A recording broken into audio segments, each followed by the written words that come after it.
White chocolate নিয়ে কাজ করতে গেলে অনেকের অনেক ধরনের সমস্যা দেখা দেয়।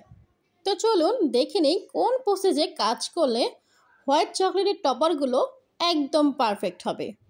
হ্যালো এভরিওয়ান, আসসালামু আলাইকুম। Welcome to my page Surabhi cake fair.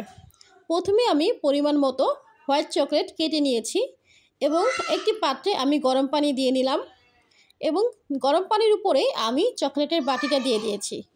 আর আজকে আমি ব্লুবেলের হোয়াইট চকলেট ব্যবহার করেছি। হোয়াইট চকলেটের পরিবর্তে আপনারা চাইলে মিল্ক চকলেট, ডার্ক চকলেটও ব্যবহার করতে পারেন। তবে খেয়াল রাখবেন চকলেটের বাটিতে যাতে এক ফোঁটাও পানি না পড়ে। যদি এক ফোঁটাও পানি পড়ে যায় তাহলে কিন্তু আপনার টপার ভালো আসবে না, বলতে গেলে আপনার টপার হবেই না।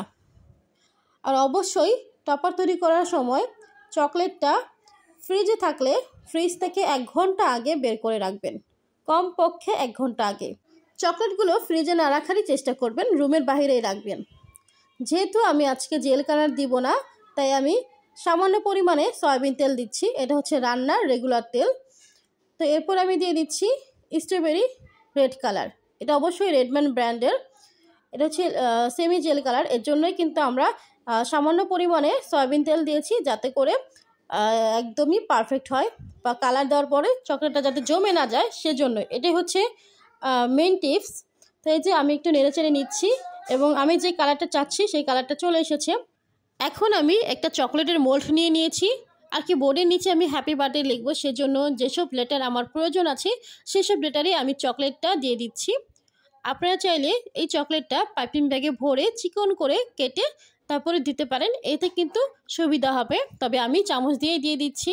ও আর হ্যাঁ, আপনাদেরকে আগে থেকে বলে রাখি, আমরা কিন্তু ঈদের পর এপ্রিল মাসে আবারও একটা পেইড ক্লাস রেখেছি। সেই ক্লাসে মাত্র অল্প কিছু টাকায় থাকছে 10 ধরনের কেক।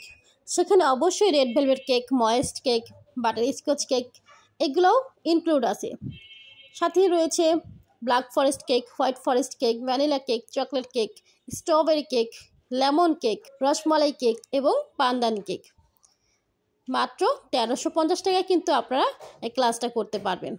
তো দেখেন চকলেটটা আমি কি করেছিলাম, 3 থেকে 4 মিনিটের জন্য ডিপ ফ্রিজে রেখে দিয়েছিলাম।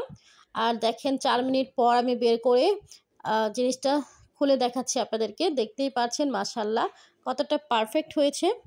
আমার কিছুটা চকলেট বেঁচে ছিল, সেটা দিয়ে আমি লাভ টপার বানিয়ে নিয়েছি, যেটা কিনা আপনারা দেখতে পাচ্ছেন। সেটাও আমি মোল্ড আউট করে নিচ্ছি। তো এই ছিল আমার আজকের টপার বানানোর রেসিপি, টিপস অ্যান্ড ট্রিক্স। যদি ভালো লাগে অবশ্যই ভিডিওটি শেয়ার করে রাখবেন। সবাই ভালো থাকবেন। আল্লাহ হাফেজ।